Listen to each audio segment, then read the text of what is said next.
हरे हरे, हरे कृष्ण कृष्ण कृष्ण हरी हरी विठ्ठल श्री ज्ञानदेव तुकाराम पंढरीनाथ भगवान की जय। माऊली ज्ञानेश्वर महाराज की जय, संत तुकाराम महाराज की जय, शांती ब्रह्म एकनाथ महाराज की जय, सच्चिदानंद श्रीपाद बाबा की जय, सच्चिदानंद रामदास बाबा की जय, अवधूत चिंतन श्री गुरुदेव दत्त गोपाल कृष्ण भगवान की जय। बोलो रे बाई सब संतन की जय। गणपती बाप्पा मोरया।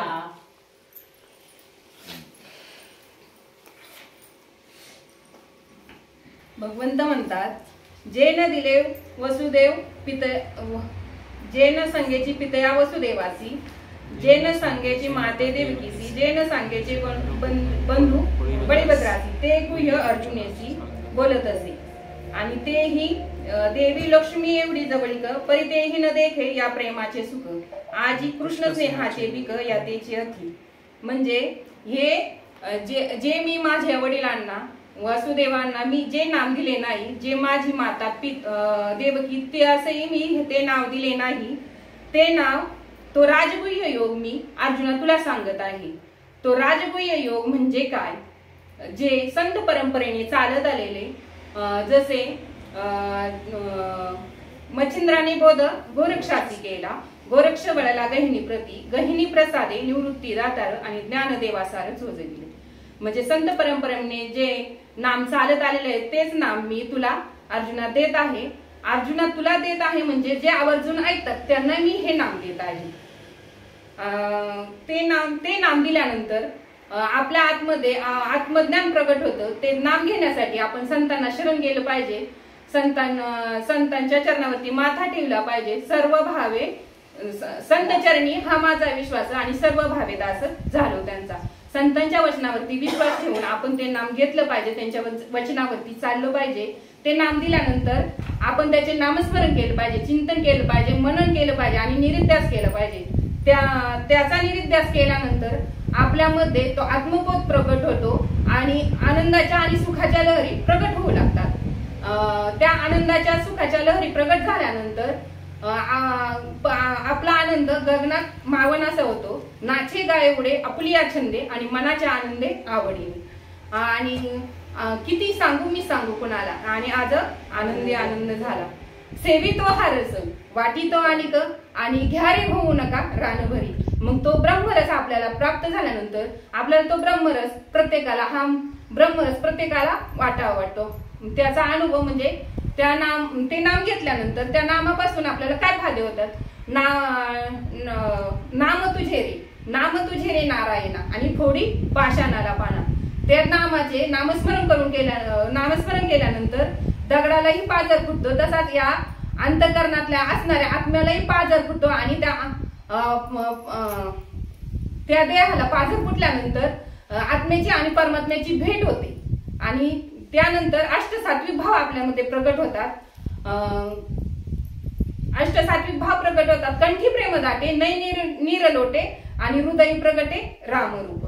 तो परमात्मा आपल्यामध्ये प्रगट होतो। तो परमात्मा प्रगट होण्यासाठी जी साधना आहे, जसे आपण चहाला उकळी घेतो, चहा ठेवल्यानंतर त्यात बुक्की टाकतो, पाणी ठेवतो, चहात बुक्की टाकतो, साखर टाकतो आणि नंतर दूध टाकतो आणि तो उकळून झाल्यानंतर तो जसा एकरूप होतो, तसा आपल्यामध्ये आपण म्हणजे स्वतः ब्रह्मस्वरूप होऊन जातो। त्या ब्रह्मस्वरूप पदाच्या लेवल पर्यंत येऊन पोहोचतो।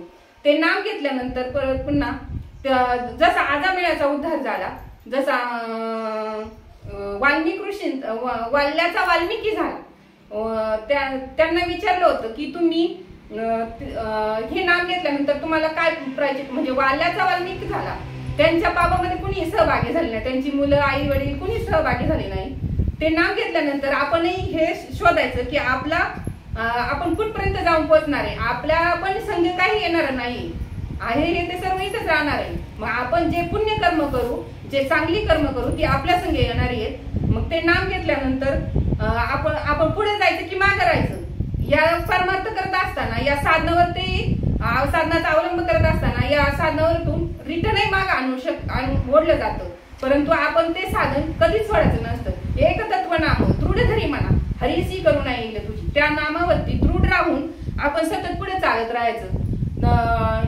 त्या नामाचे नामस्मरण केल्यानंतर कबीर महाराज म्हणतात, सुमिरन करने से सुख होता, सुमिरन करने से दुःख जाय, कहत कबीर सुमिरन करने से मुख माहीसाय. मग त्या भगवंताच्या नामस्मरणाने स्मरण केल्यानंतर आपल्या अंतःकरणातलं दुःख जातं आणि सुखाची प्राप्ती होते. आणि सुखाची प्राप्ती झाल्यानंतर संपूर्ण सृष्टीमध्ये भगवंतच मीच, सर्व सृष्टीमध्ये मी एकटाच आहे असं भासू लागतं. तो आणि मी हा मुळात वेगळा नाही, हा अनुभव आपल्याला येतो.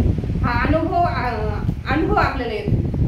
पुढे नित्यनामघोष करी, नित्यनामघोष जयाचे अंतरी, ते तीर्थ काशीपुरी क्षेत्र.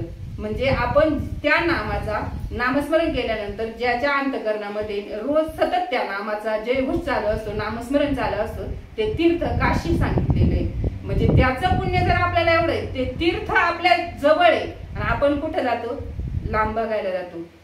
त्रिवेणी संगे नाना तीर्थभ्रमी, म्हणजे तीर्थ भ्रमत राहतो आपण. ह्या तीर्थाला गेले आपल्याला हे भेटन ते भेटन असं प्रयत्न करत राहतो, पण तीर्थच आपल्या जवळ आहे. ही तीर्थ आपण पाहावे, आपण असे आपण, म्हणजे ही तीर्थ कोठे आहे, आपल्याच जवळ आहे. मग ते आपल्याला पाहण्यासाठी सांगितले. जशी देह ही पंढरी, आत्मा पांडुरंग. पंढरी कुठली बघायला सांगितली, पहिली आपली देह पंढरी बघायला सांगितली. आपल्या आतमध्ये असणारा पांडुरंग शोधायला सांगितलाय. आणि तो पांडुरंग आपल्या आतमध्येच आहे. तो कधी कळेल आपल्याला, आपण नामस्मरण केल्यानंतर, त्या संतांच्या वचनावरती चालू. जसे मंथुनी नवनीता तैसे गणता आणि वाया व्यर्थ कथा सानी मार. म्हणजे त्या नामाचे स्मरण करून, घुसळण करून करून, जसे समुद्राला लाटा येतात, लाटानंतर ते फेस तयार होतो, फेस तयार झाल्यानंतर त्या संत होतात. म्हणजे ते शुद्ध निखळ ब्रह्म असतं, तशी आपली अवस्था तयार होते.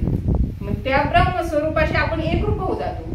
जसे मुखी नाम हाती मोक्ष आणि तयाची साक्ष ऐशी साक्ष देती बहुतांची, ज्या मुखी नाम हाती मोक्ष ऐशी साक्ष बहुतांची.